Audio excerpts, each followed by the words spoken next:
Asia Vieira continued her story about the filming of the movie, Omen IV, The Awakening. It was a really fun project to work on. Even though I was a child, I felt like I was part of something big. Director Jorge Montesi, who replaced Dominique Othenin-Girard almost at the very beginning of filming, was very strict, but he helped me grow as an actress. And even though I didn't understand all the aspects of filming, I understood that this was an important moment in my life.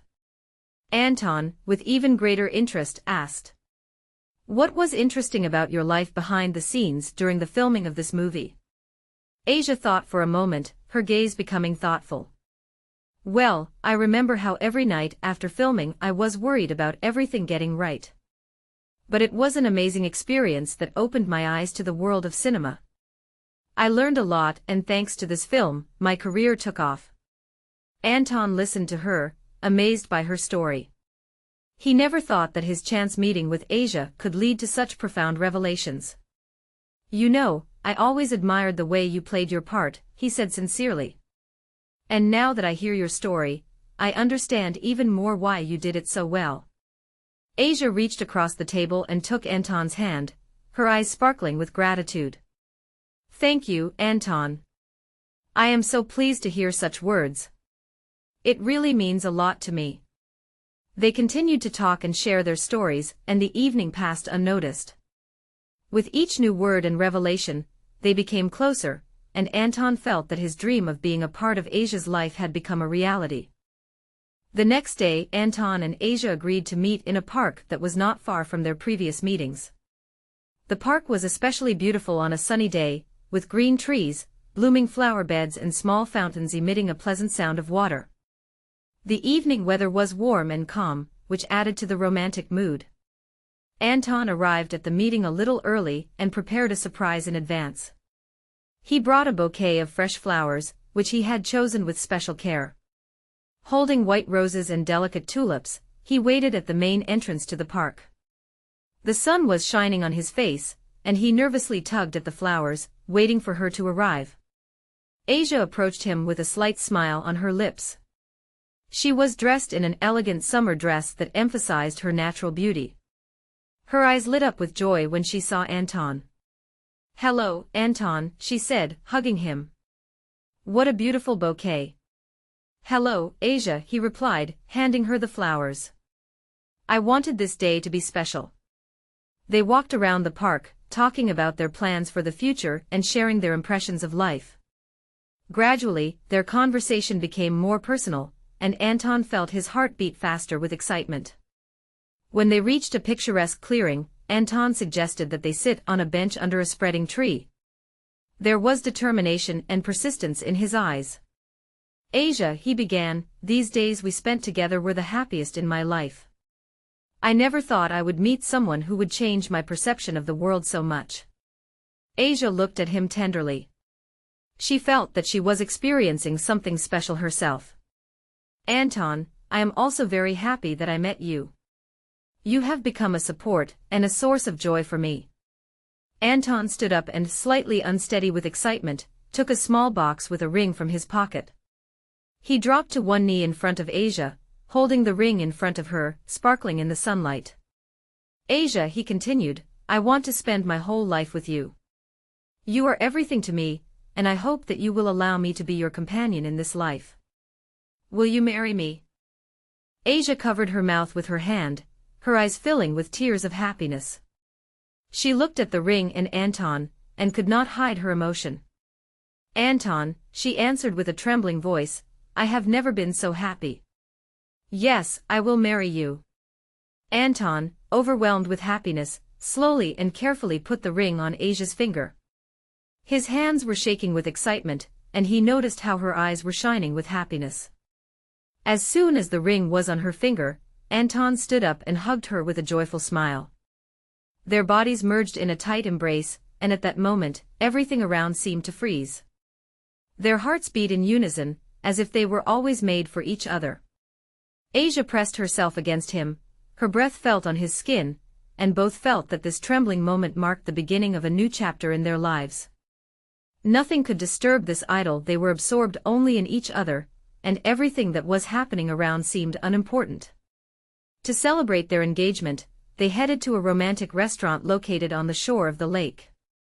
The evening lights that reflected off the water gave the whole place a special magic. The restaurant was enveloped in soft candlelight, creating an atmosphere as if time had slowed down especially for them. Light, almost invisible music, smoothly flowing from one chord to another, enveloped them like a soft blanket, making the atmosphere even more magical. They sat at a table by the window, from where a magnificent view of the lake opened up. The waiter handed them the menu, and Asia smiled when she saw that Anton had chosen the most expensive champagne for them. "You really prepared something special," Asia noted as they raised their glasses. "Of course," Anton replied, "this evening is important for both of us. And I want it to be the way you always dreamed of it." They began to discuss upcoming plans and dreams while enjoying an exquisite dinner. Asia was excited to share her ideas on how they could spend their time together. "I've always dreamed of a house by the sea where we could spend our holidays," Asia began, taking a bite of her fillet. "We could just get away from the world there, enjoy the sun and the sea." "That sounds perfect," Anton agreed. "I've never thought of such a house, but if that's your dream, I'll do everything to make it come true. We could set up a small studio there for your projects, so you could work in a comfortable environment." Asia beamed at his words. "I'd love to do that. And we can make it so that we have space for creativity and for relaxation. I've always wanted our home to be a place where you can feel truly at home." Anton took her hand and gently squeezed her fingers. "What about our own traditions? I've always imagined how we would celebrate holidays and important events together." "We can start creating our own traditions," Asia replied, "like having coffee together on the veranda every morning, and having romantic candlelit dinners in the evenings." They continued discussing their plans, each time adding something new and interesting. Each of their suggestions showed concern for each other, and a desire to make their life together as happy as possible. "Remember how I talked about our honeymoon?" Asia asked when they finished the main course. "Of course," Anton nodded, "you wanted to go somewhere exotic." "Yes, and I thought it would be wonderful. A place where you can forget about all your worries, and just enjoy each other." Anton stood up, smiling, and extended his hand to her. "Then let's plan it right now. Where would you like to go?" Asia thought for a moment, then answered with a smile. "Let it be a place where we can start our new life together." She suddenly noticed a familiar figure crossing the restaurant. It was Ryan Donahue. She sat up to get a better look at her ex-boyfriend, and her face paled a little. "Anton, look, it's Ryan," she said, her voice full of surprise and excitement. "I'll go try and talk to him." Asia walked up to Ryan, who was looking at her with obvious irritation. She tried to remain polite, but there was a note of worry in her voice. "Hi, Ryan," she began. "It's been a while. Anton and I are celebrating our engagement, and I thought it would be nice if we talked." Ryan Donahue didn't answer, his gaze full of contempt and anger. He seemed not to notice Asia, turned around and quickly left the restaurant without looking back. His steps were confident and sharp, he clearly did not want to stay there a second longer. Asia returned to the table with a look of relief on her face. Anton looked at her, his face breaking into a smile. "Look at you, what a coward," he said cheerfully. "I couldn't even stay and watch us celebrate." Asia smiled back and sat back down at the table with relief. "Thank you for supporting me," she said, her voice sincere. "Now we can continue our evening without any unpleasant surprises." Anton took her hand and they walked out of the restaurant, and, refreshed by the evening air, stopped at a street lamp. Asia, noticing that Anton had pulled his phone out of his pocket, suggested, "Let's call your dad and tell him about our engagement." Anton nodded and, a little nervously, dialed the number. The phone rang for a long time, and finally his father's voice was heard. "Hello, who is this?" Andrei Anatolyevich answered, clearly unhappy that he was woken up. "Hi, Dad," Anton said when his father finally answered. "Just a word." "What, son, have you gone completely nuts?" Andrei Anatolyevich muttered. I heard you're up to some crazy stuff in Canada. Anton tried to stay calm. Dad, this is serious. Asia and I have decided to get married. I understand that it's unexpected, but I wanted you to know first. Get married? Andrei Anatolyevich asked, surprised. What are you saying? How is that possible? I thought you were just there temporarily and not serious. Asia stood nearby, her face serious and calm.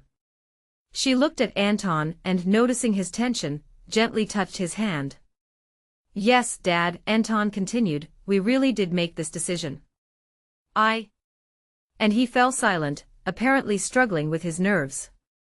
Asia, without waiting for Anton to get to the topic of conversation, decided to intervene, and picked up the phone from him. Hello, Andrei Anatolyevich. This is Asia, your son's fiancé. He and I just got back from the restaurant, and we have important news. Anton proposed to me, and I accepted. There was silence on the phone. Andrei Anatolyevich took a breath, trying to comprehend what he had heard. Oh, so that's how it is, he said, not as angrily as at the beginning of the conversation. Listen, has my son completely gone crazy? He went straight to Canada and started an engagement with you there. Asia interrupted softly. Andrei Anatolyevich, Anton and I have plans. We decided it was time to take steps forward. We would be happy to see you at the wedding in Canada. Andrei Anatolyevich could be heard sighing. Okay, since that's how it turned out, he said, softening slightly. But I won't come, I don't have a visa. But I ask you to remember that I won't be able to be particularly happy after all this. Asia smiled and handed the phone to Anton. Your dad wants us to be happy. Everything will be fine. Anton sighed with relief and thanked his father for his support, then they hung up. They got into the car with Asia, and although it was already late in the evening, they were full of joy. The car glided along the evening streets of Toronto, the city lights shimmering outside the window. Everything is so wonderful, Asia said, her eyes sparkling with happiness. You know, Anton, you're going to live with me now. I can't wait to start this new life together. Anton looks at her, his eyes filled with gratitude and happiness. This is incredible. I'm so glad it all worked out this way, he pauses, then adds, but first, we need to stop at the hostel so I can get my stuff. I can't leave it there. Of course, Asia nods. Don't worry, we have time. We'll do everything. The car is moving towards the hostel, and Anton decides to use this time to call Dmitry. He takes out his phone and dials the number. Hi, Dmitry. It's Anton, he says when his friend answers. Hi, Skovant, the fat mutant. How's your evening? Great. Asia and I are engaged, and we have a big update, Anton says, his voice full of joy. The wedding is happening. Wow, congratulations. This is amazing. Dmitry exclaims. What are the plans? We're going to celebrate it in Toronto. I already told my dad, but unfortunately he can't come. He has visa issues. But if you can come, that would be great. I understand, Dmitry replies. It will be easier for me to get a visa than it was for your dad. I'll try to organize everything so I can make it to the wedding. Great. Anton beams with relief. I'll send you all the details as soon as everything is ready. Okay, I can't wait. Let me know if you need any help. Absolutely, Dmitry. Thank you. Anton ends the call and puts his phone away. The couple pulls up to the hostel, and Anton gets out of the car to collect his things. Asia, sitting in the car, eagerly awaits his return, filling the space with anticipation and happiness.